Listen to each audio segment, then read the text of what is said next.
Hello everyone, this is Roger Scott from Market Geeks, and I have a new video tutorial for you today.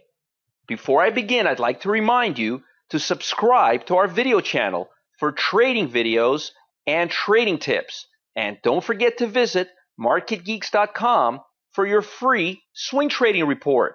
Today I will show you a simple process so you can learn how to analyze stocks in a systematic way. I will show you some of the same steps that I teach my students and practice myself daily. This tutorial won't include every step, but it will give you a good start of how to approach basic stock analysis the right way from the start. One of the biggest pitfalls that beginners make is not looking at the big picture and only focusing strongly on certain pieces of the puzzle. Unfortunately, learning how to analyze stocks involves looking at several different pieces of the puzzle and putting them all together the right way. If you've ever read How to Make Money in Stocks by William O'Neill, then you probably know by now that stocks correlate to the index about 70% of the time. This means that stocks that have reasonably good volume tend to follow and mimic the indices. All you have to do is take a look at a few popular stocks and you will see that for the most part they follow the index. This is not always the case, but it happens enough of the time that you want to consider what the indices are doing. If you're trading technology stocks, then you would monitor the NASDAQ. And if you trade blue chip stocks, you would probably keep your eye on the Dow Jones and the S&P 500 index. One indicator I especially pay attention to is the 52-week high-low figure. You can get a great idea of the current stock market climate by looking at how many stocks are making one-year highs or lows. If you notice large percentage of stocks breaking above their yearly high, the odds are the index is strongly trending.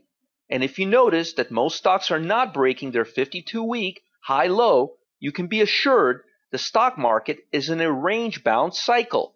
This step is often avoided by traders, especially beginners. You have to force yourself to go through this step because not monitoring fundamental news is one of the biggest pitfalls beginners make. I don't suggest you read the Wall Street Journal cover to cover. I'm suggesting you take a quick look to see if any fundamental news that can affect your stock is going to be released in the foreseeable future.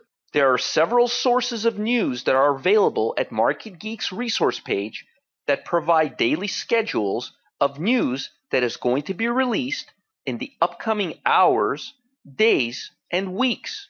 Avoid trading particular stocks prior to earnings and other news that may cause random volatility to your position. This is one of the biggest reasons traders get stopped out of their position prematurely.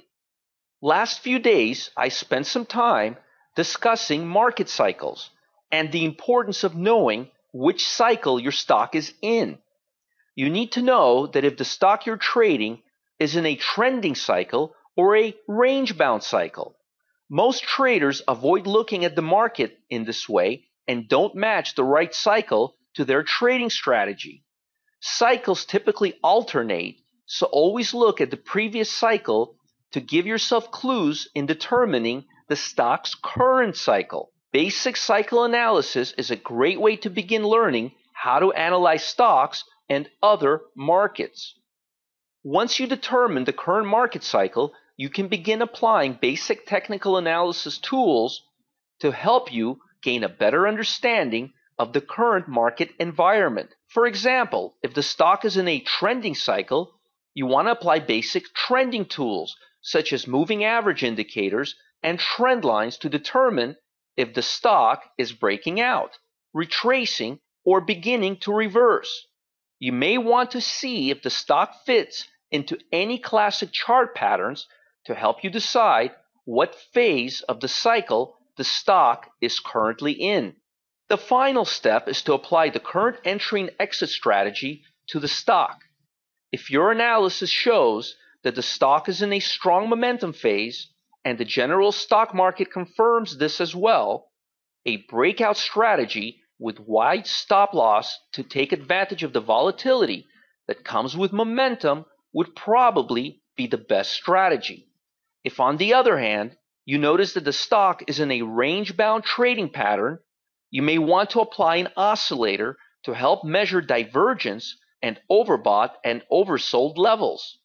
If you notice that a reversal pattern is underway, you would want to look for gaps and reversal entry patterns such as the gap tail method or other methods that work well with this type of pattern. If you follow these steps, you should have a better idea of the current market cycle and the current stock cycle as well. Always begin with the big picture and work down from there.